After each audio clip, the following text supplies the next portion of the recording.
दिए के permission, okay continue. So let's start the lecture. तो पिछले लेक्चर में हमने कुछ पीवी डायग्राम के बारे में पढ़ा था ना, है ना? पीवी डायग्राम के बारे में हाँ पढ़ा सर। था। हाँ सर। ओके, पीवी डायग्राम हमने किस तरह से बनाया था? एक लाइन, दो लाइन, एक्स एक्सिस पर वी, वाई एक्सिस पर पी। ठीक है, हम लोग थोड़ा सा, अब मैं ये बताने से पहले थोड़ा सा ग्राफ के बारे में नॉलेज ले लो। ग्राफ देखो, है ना, याद रखना, हमेशा ये काम आएंगे 11-12।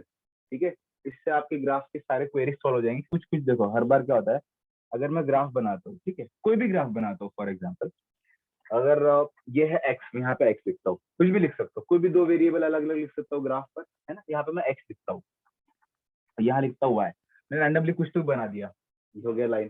ठीक है, ये मेरे ग्राफ है। अब इस ग्राफ का ये जो एंगल होता है ना, इसे कहते हैं हम लोग slope. We all know that कि हम इसको स्लोप बोलते हैं ना, स्लोप थीटा। स्लोप को एम से भी डिनोट किया जाता है। ठीक है, अब कॉम्पिटिटिव एग्जाम्स में क्या होता है, ग्राफ दिया हुआ होता है, ग्राफ दिया हुआ होता है और बोलते हैं इस ग्राफ के स्लोप का यूनिट बताओ, ग्राफ के स्लोप का यूनिट बताओ। तो आंखें मूंद कर आपको y बाय एक्स लिखना है और इसका यूनिट लिखना है और इसका यूनिट लिखना है, बस। ठीक है, ग्राफ के स्लोप का यूनिट क्या हो जाएगा, y बाय एक्स लिख दो, y डिवाइड बाय एक्स कर दो और उनके यूनिट लिख दो। ठीक है, ये पहला पॉइंट आपको पता होना चाहिए, दिमाग में फिट कर लो।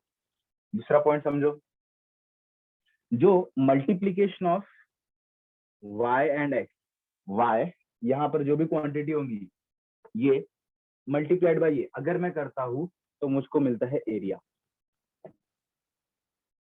ठीक है, मुझको क्या मिलता है, एरिया। एरिया क्या होगा, अंडर द कर्व, ये मेरा कर्व है। ठीक है, इसके नीचे जितना भी एरिया होगा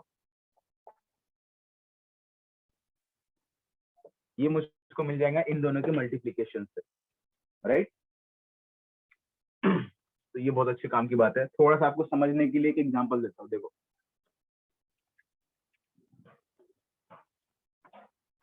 जैसे जैसे समझो, हाँ, वोल्टेज और करंट। ठीक है, वोल्टेज और करंट, आई होप आपको वोल्टेज क्या होता है, करंट क्या होता है पता है ना। वोल्टेज और करंट, इस तरह से अगर आपको ग्राफ दिख रहा है, एक्स पर आई करंट है, यहाँ पे वोल्टेज है और इस तरह से कुछ ये बना हुआ है। ठीक है, तो आपको पूछेंगे फाइंड यूनिट ऑफ स्लोप। ठीक है, स्लोप का यूनिट फाइंड करना है। किस तरह फाइंड करेंगे स्लोप का unit, y by X, y कहाँ है, v बाय आई। ठीक है, v बाय आई, v का यूनिट क्या होता है, v मतलब वोल्टेज, वोल्टेज का यूनिट होता है वोल्ट, वोल्ट। ठीक है, करंट का यूनिट होता है एम्पियर। ठीक है, तो इसका यूनिट फाइंड करने से मुझे क्या मिलता है, देखो वोल्ट, ओहम्स लॉ होता है v is equal to I R. ठीक है, v बाय आई होता है रेजिस्टेंस, तो इसका यूनिट हो जाएगा v बाय आई का रेजिस्टेंस। रेजिस्टेंस का यूनिट होता है ओहम, रेजिस्टेंस का यूनिट होता है ओहम। ठीक है, इस तरह नहीं पता तो कोई बात नहीं, मैं आपको ये बात बताना चाहता हूँ कि y बाय एक्स कर दो, नया यूनिट मिल जाएगा। ठीक है, अगर कोई आपको पूछता है कि find area, area what is area under the curve, तो एरिया हम लोग लिखेंगे इज इक्वल टू, मल्टीप्लाई कर दो इन दोनों को, v और i, v और i, ये हो गया इसका एरिया, राइट। v और i मल्टीप्लाई करने के बाद इलेक्ट्रिकल पावर, ये this is the formula of electrical power. ठीक है, इलेक्ट्रिकल पावर, तो एरिया अंडर द कर्व हमको कुछ ना कुछ नई क्वांटिटी देता है। ठीक है, एरिया अंडर द कर्व हमको कुछ ना कुछ नई क्वांटिटी देता है, तो इस तरह से हम लोग निकाल सकते हैं, आपको दिमाग में याद रखना है। ठीक है, y बाय एक्स। अब आपका और एक सवाल हो सकता है, सर क्या हर बार हमको एरिया अंडर द कर्व कुछ ना कुछ क्वांटिटी देगा, क्या सर हमको हर बार एरिया अंडर द कर्व कुछ ना कुछ क्वांटिटी देगा? तो इसका जवाब है नहीं, हर बार एरिया अंडर द कर्व कुछ ना कुछ नई क्वांटिटी नहीं देगा। हो सकता है ये कुछ meaningless quantity they. For example यहाँ पर टेम्परेचर है और यहाँ पर फ्रीक्वेंसी है। ठीक है, फ्रीक्वेंसी, फ्रीक्वेंसी का यूनिट होता है हर्ट्ज, फ्रीक्वेंसी। किसी ने आपको पूछा भाई find the area under the curve, है ना। एरिया अंडर द कर्व जो रहेगा वो कौन सी क्वांटिटी, कौन सी फिजिकल क्वांटिटी बनेगी। तो एरिया के लिए मैं क्या करता हूँ, इसका और इसका multiplication, temperature multiplied by frequency, temperature measured in degree Celsius, frequency hertz. तो डिग्री सेल्सियस हर्ट्ज कोई भी यूनिट नहीं है, तो जरूरी नहीं है कि हर बार कोई आएगा, पर कभी ना कभी तो मल्टीप्लाई की तो कोई ना कोई नई क्वांटिटी तो मिल सकती है। एक पॉसिबिलिटी आपको दिमाग में रखना है, ठीक है। यहाँ कोई मीनिंगफुल क्वांटिटी नहीं आई है, ठीक है। अगर किसी ने इसका स्लोप पूछा, स्लोप स्लोप क्या होगा, y बाय एक्स, y ये x, temperature divide by frequency, मतलब डिग्री सेल्सियस बाय हर्ट्ज। चलो ये एक स्लोप का यूनिट हम लोग बता सकते हैं, डिग्री सेल्सियस बाय हर्ट्ज, ठीक है। तो point number 1 and point number 2 ये आपको पूरे फिजिक्स में काम आने वाला है, ठीक है। आई होप आपको समझ में आ रहा होगा। अब मुझे बताओ, चलो नोट कर लो इसको।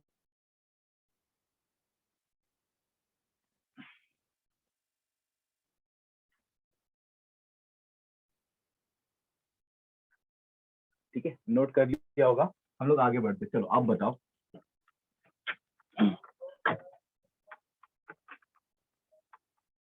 अगर मेरा कर्व है, मेरा ग्राफ है पीवी, और ये मेरा कर्व समझो इस तरह से कुछ तो भी है, तो एरिया अंडर द कर्व क्या बताएंगे मुझको, बताओ। एरिया अंडर द कर्व, चलो बताओ जल्दी से, एरिया अंडर द कर्व क्या लिखूं मैं। P into V. P into V. P into V, और P इंटू वी किसका फॉर्मूला है, वर्क वर्क का, ठीक है, वर्क का। इसका मतलब क्या हुआ, area under the PV graph क्या देता है हमको, work. Area under the PV graph हमको क्या देगा, वर्क। तो ये दिमाग, अब ये हमको काम में आने वाला है। Area under the PV graph हमको क्या देता है, वर्क देता है। तो मतलब इसके अंदर का मैं कुछ भी एरिया फाइंड कर लूं, एरिया फाइंड करने के बाद मुझको क्या मिलेगा, वर्क, है ना।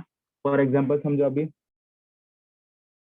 इस तरह का मेरा एक स्ट्रेट लाइन है, समझो ये मेरा कर्व है, ठीक है। ये है 4, ये है 2, ये है पीवी ग्राफ। चलो बताओ वर्क कितना होगा, ये ग्राफ को देख के बताओ वर्क कितना होगा, डायरेक्ट बताओ। 8 हाँ हाँ, इसका एरिया फाइंड कर लो। 2 इंटू 4 क्या होता है, 8। 8 मतलब area, area under the PV curve क्या होता है, वर्क। ठीक है, area under the PV curve हमको क्या मिल गया, वर्क। समझ में आ रहा है, area under the PV curve हमको क्या देता है, वर्क। ये हमको काम आने वाला है। ओके, स्क्रीनशॉट बना लो, हेल्प करेंगे आपको।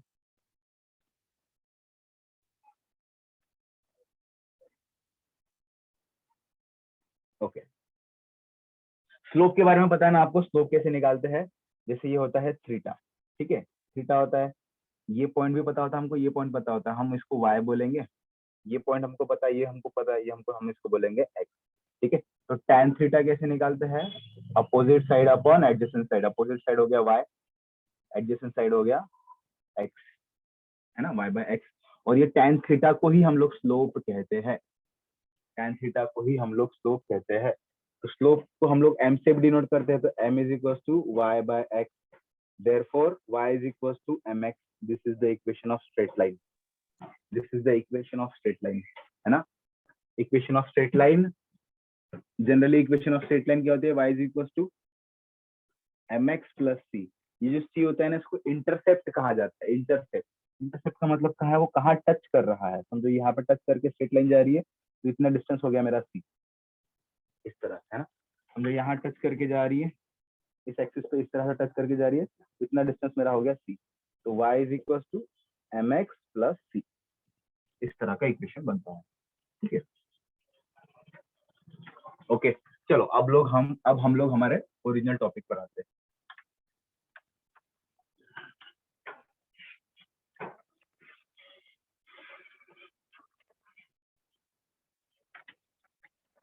अब आपको ग्राफ पढ़ते तो आ चुका होगा ना, ग्राफ किस तरह से हम लोग पढ़ेंगे। देखो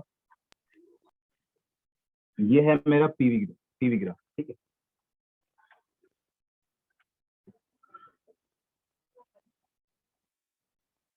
पी, ये हो गया वी, अब देखो और केक बनाता हूँ, और केक बनाता हूँ।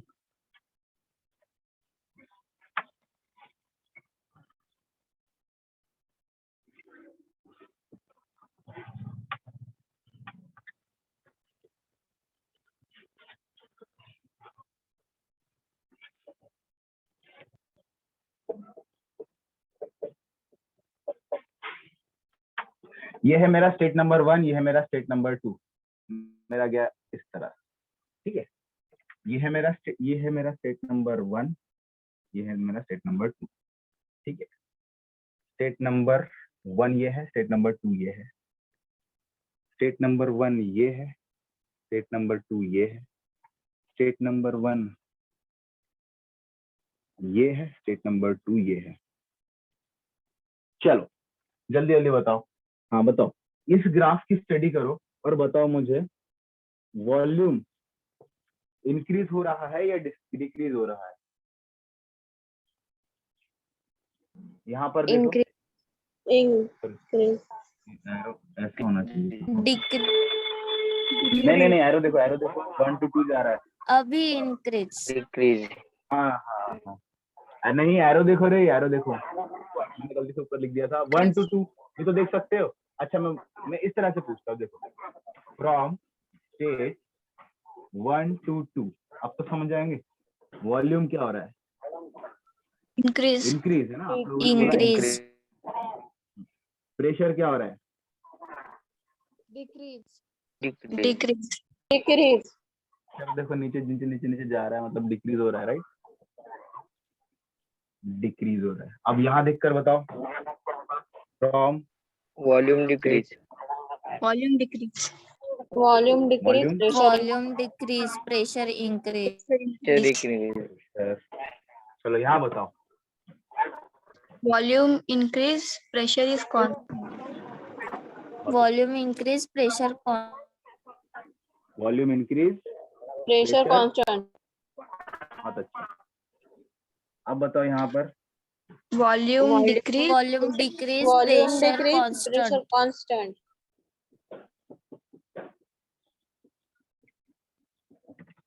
है ना। चलो तो आपको रीड करके आ चुका है, ओके। अब मुझे बताओ वर्क का फॉर्मूला क्या होता है।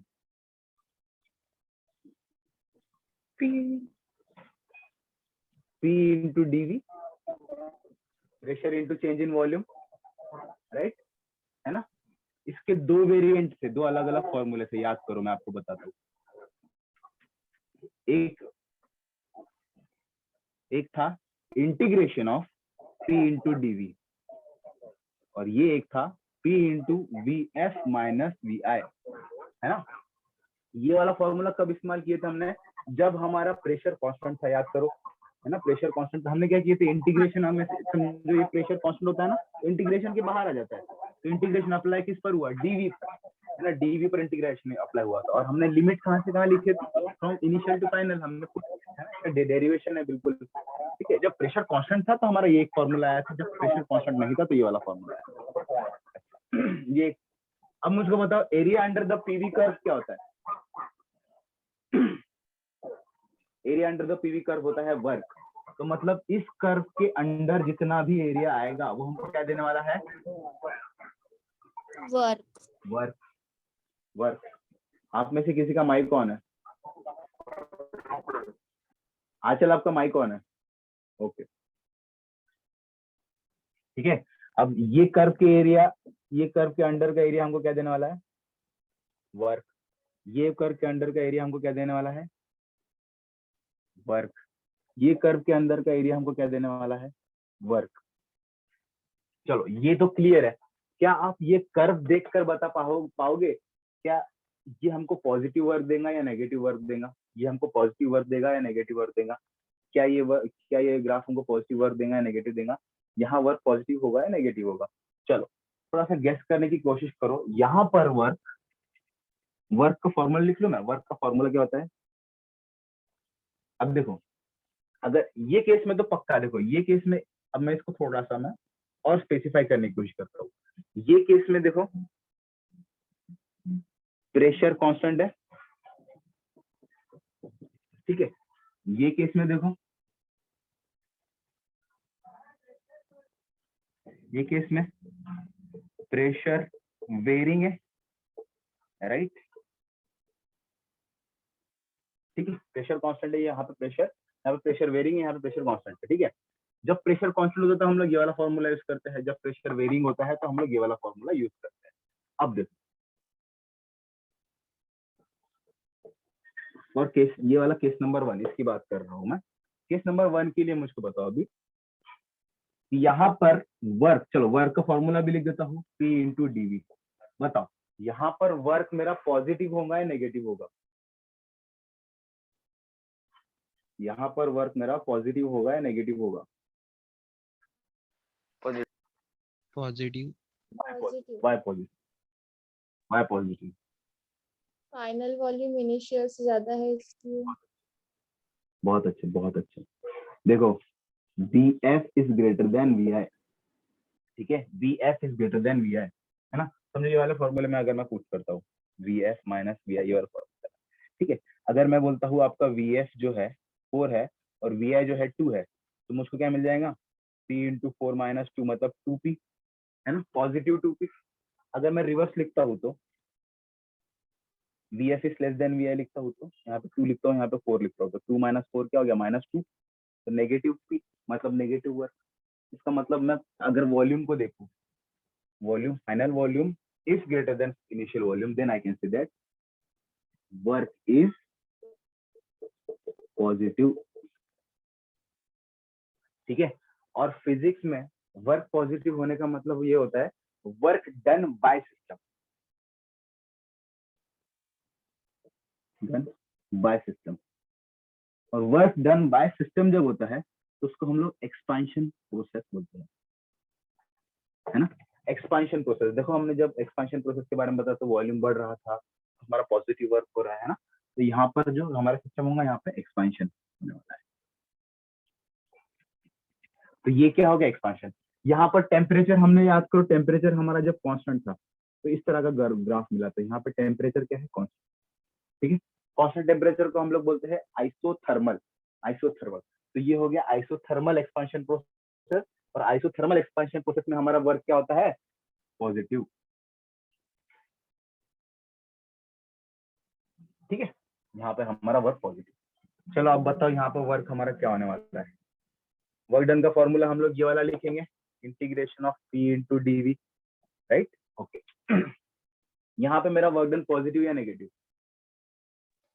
Negative. Negative. Negative. Why negative? क्योंकि final volume is lesser than VF initial volume. हाँ, final volume is lesser than initial volume. यहाँ पर F लिख देता हूँ, यहाँ पे इनिशियल लिख देता हूँ, यहाँ पर फाइनल लिख देता हूँ, यहाँ पर इनिशियल I लिख देता हूँ, यहाँ पर फाइनल का F लिख देता हूँ, ठीक है। मतलब क्या हो गया? ये कंडीशन सेटिस्फाई होती है, इसका मतलब क्या होता है? वर्क जो है, work is positive, work is positive. अब जब वर्क पॉजिटिव होता है तो हमारा सिस्टम जो होता है उस पर काम होता है, तो हम लोग लिखेंगे work done on system. Sir negative होता है सर। अरे हाँ, उल्टा लिख दिया। हाँ हाँ हाँ हाँ, समझ गया, मैं समझ गया। Thank you, thank you. चलो नेगेटिव, हाँ negative, work done on system, ये तो सही है ना, वर्क डन ऑन सिस्टम। इसको हम लोग बोलते हैं कंप्रेशन प्रोसेस, ठीक है, कंप्रेशन प्रोसेस। अब यहाँ आ जाओ, इसको फिर से मैं 2 कंपार्टमेंट में डिवाइड करता हूँ।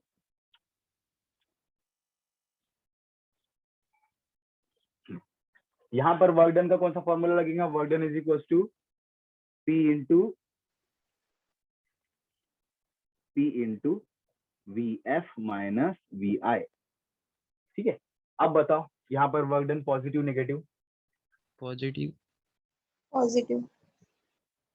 ठीक है, तो यहाँ पर मेरा वर्क क्या रहने वाला है? Positive, okay. Work done same, work done by system, by system, ठीक है, वर्क डन बाय सिस्टम। अच्छा ये हाँ, वर्क डन बाय सिस्टम। और ये हो गई एक्सपेंशन प्रोसेस, एक्सपांशन प्रोसेस, ठीक है। यहाँ पर टेम्परेचर हमारा कांस्टेंट था, राइट। इसको बोलूंगा आइसोथर्मल कंप्रेशन प्रोसेस, इसको बोलूंगा आइसोथर्मल कंप्रेशन। अब इसको क्या बोलना चाहिए, मेरे एक्सपांशन प्रोसेस है, इस प्रोसेस को क्या बोलना चाहिए, एक्सपांशन पक्की है, आइसो क्या बोलूं मैं इसको,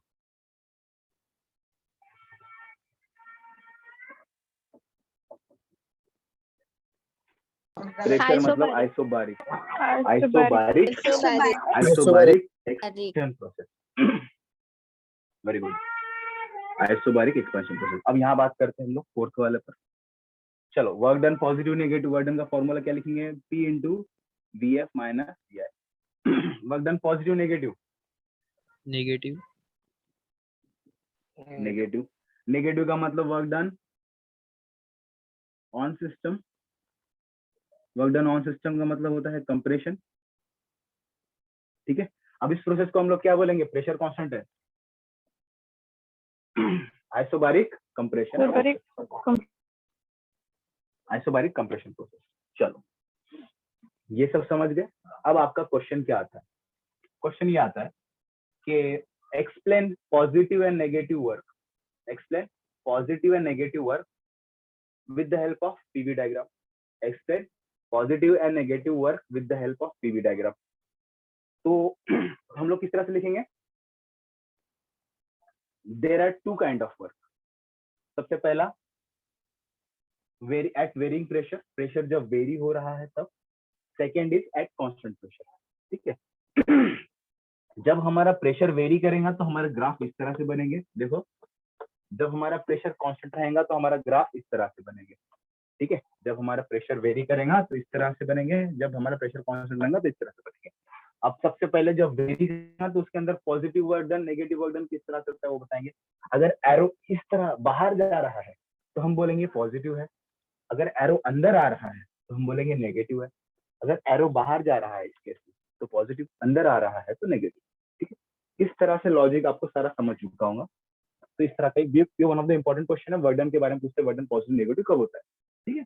तो आप इसको नोट बना लो, हम लोग और थोड़ा आगे का डिस्कशन करते हैं।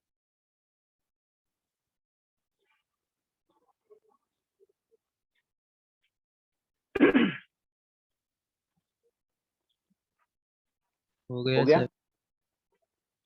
अच्छा। अब बताओ, मैं कुछ ग्राफ ड्रॉ करता हूँ, उसके बारे में बताओ वर्क डन क्या होता है। तो यहाँ से हमको पता चला work done is nothing but area under the PV diagram, ठीक है। अगर हमको वर्क डन फाइंड करना है तो पीवी डायग्राम जो बन रही है उसका अगर एरिया फाइंड कर लो तो हमको वर्क डन मिल जाएगा। भले हमको फॉर्मूला ना पता हो, हमको अगर एरिया फाइंड करते आता होगा हमको वर्क डन मिल जाएगा। देखो, ग्राफ से जिंदगी कितनी आसान हो गई है।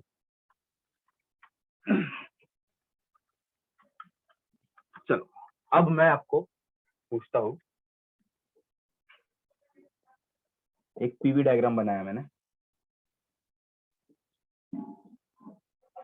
ओके। बताओ, ये है प्रोसेस नंबर 1, ये है प्रोसेस नंबर 2।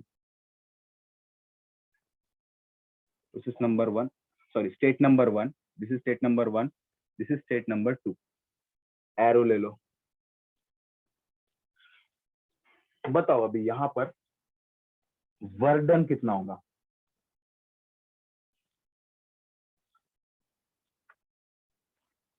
और यहाँ पर वर्क डन कितना होगा।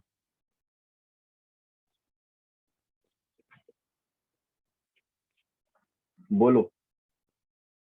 अच्छा, मैं आपको ऑप्शन दूं, बस इतना पूछता हूँ, कितना नहीं, पॉजिटिव होगा, वर्क डन नेगेटिव होगा, पॉजिटिव, नेगेटिव, 0, इंफिनिटी। बताओ, ऑप्शन नंबर 1, 2, 3, 4। अच्छा, किसने पॉजिटिव बोला ये केस में, और 0 किसे लगता है पॉजिटिव, 0, जीरो, 0 2 लोगों ने बोला, 3 लोगों ने 0 बोला। Y 0, 0, y 0, 0. Initial and final volume is same. हाँ, इसका आंसर है work done will be 0, work done will be 0। क्यों 0?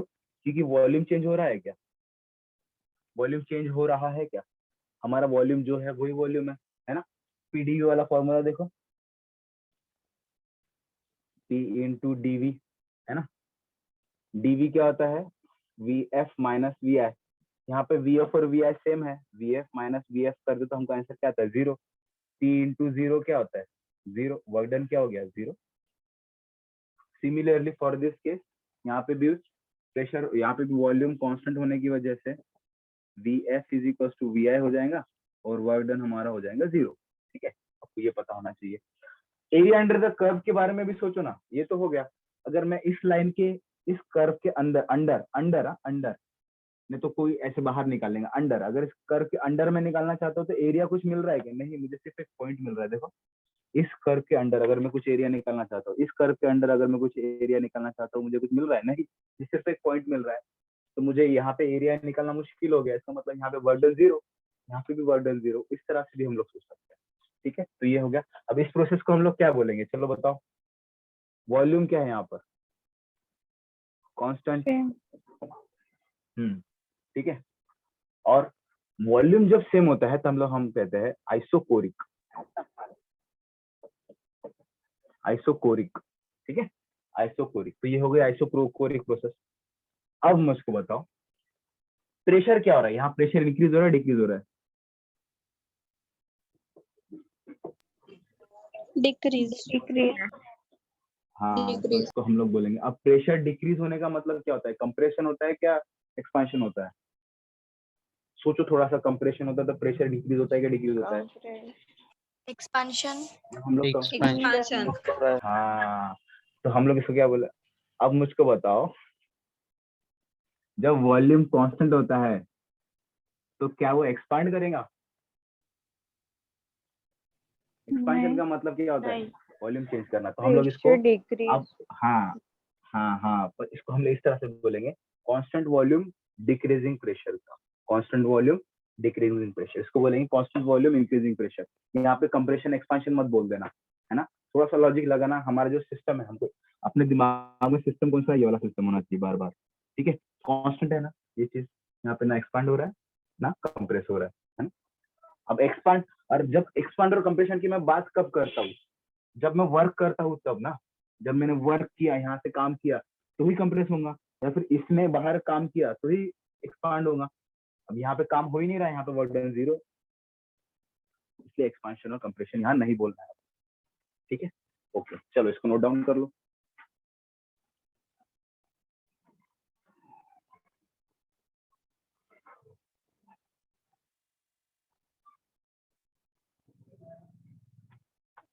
ओके, चलो, आई होप आपने लिख लिया होगा।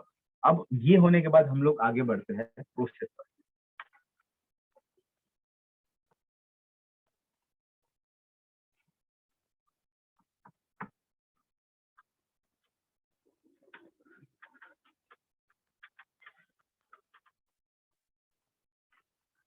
कोई टॉपिक बचा है क्या जो कवर नहीं हुआ है, देखो।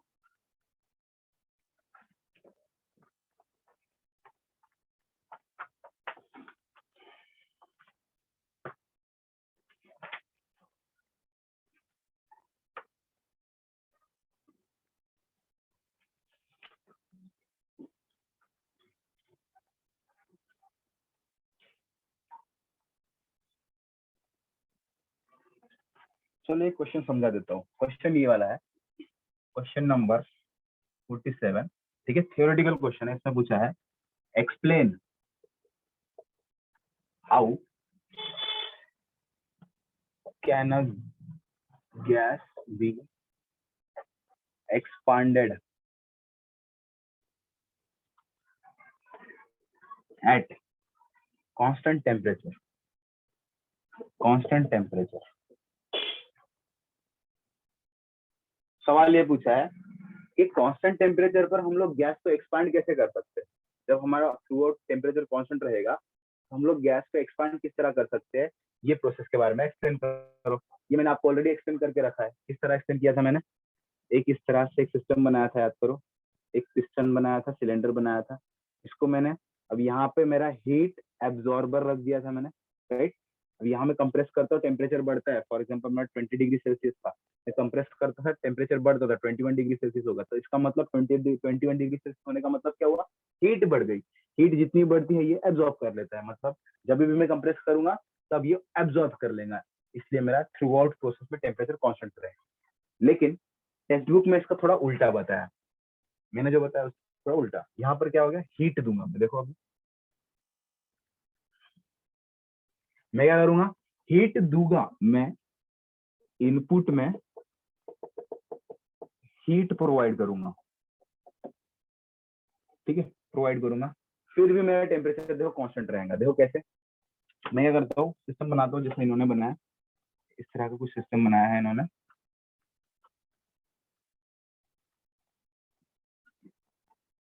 ठीक है, ये वाला स्टेट पर है फिलहाल, ये है इनिशियल वॉल्यूम इसका। अब इस सिस्टम को मैं क्या करता हूँ, हीट करता हूँ,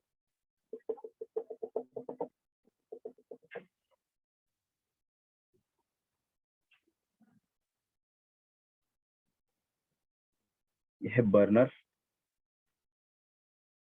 देखो अब ये मेरा सिस्टम यहाँ पर पोजीशन नंबर 1 पर, इसके अंदर बहुत सारी गैसेस है। जब मैं इसको हीट करता हूँ तो क्या होगा, हीट करने के बाद उसकी इंटरनल एनर्जी बढ़ जाएगी, इंटरनल एनर्जी बढ़ने के बाद इसका टेम्परेचर समझो अभी 20 डिग्री सेल्सियस था, ठीक है, 20 डिग्री सेल्सियस था। तो मैं इसको हीट देने के बाद क्या होती है, इसकी इंटरनल एनर्जी बढ़ जाती है, और वो अपनी इंटरनल एनर्जी यूज करके, अब 21 डिग्री सेल्सियस हो गया, वो अपनी इंटरनल एनर्जी यूज करती है इसको वर्क डन करने के लिए। अब क्या करेंगे, वो इंटरनल एनर्जी थोड़ा सा ऊपर आ गया, राइट, ऊपर आ गया। अब इससे इंटरनल एनर्जी मतलब work done by system, work done by system होता है तो अपनी एनर्जी कुछ खर्च करता है, जब एनर्जी खर्च करता है इसका मतलब टेम्परेचर डिक्रीज होगा। तो जैसे ही टेम्परेचर राइज होता है, ये वो वाला rise in temperature, rise in energy इसको अप करने में यूटिलाइज होने वाली है, ठीक है, तो तब इसका टेम्परेचर 20 डिग्री सेल्सियस ही रहेगा। फिर थोड़ा मैं रुक जाता हूँ, ठीक है, फिर मैं थोड़ा और हीट देता हूँ, फिर 21 डिग्री सेल्सियस हो गया, फिर वो वाली एनर्जी फिर से यूटिलाइज होगी इसको अप करने में, राइट, अप करना है, फिर से एक्सपेंशन हो गया, फिर थोड़ी हीट देता हूँ, फिर टेम्परेचर राइज हुआ, जितना भी राइज हुआ वो इसको अप करने में होती है। मतलब थ्रू आउट प्रोसेस मैंने इसको यहाँ से इस पोजीशन पर लेकर आ गया, position number 2। Through out process मेरा टेम्परेचर जो है 20 डिग्री सेल्सियस ही रही, ठीक है, और इसमें जो मैंने हीट प्रोवाइड किया है, जो मैंने एक्स्ट्रा एनर्जी दिया है, वो एनर्जी इसको ऊपर धक्का देने में यूटिलाइज हो चुका है। तो इस प्रोसेस को हम लोग कहते हैं expansion, expansion at constant temperature. Okay, तो ये वाला क्वेश्चन था। और नेक्स्ट कौन सा क्वेश्चन है,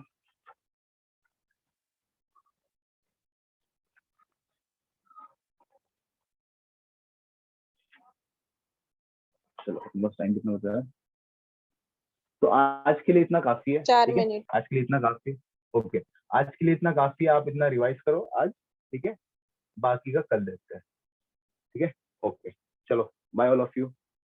बाय सर।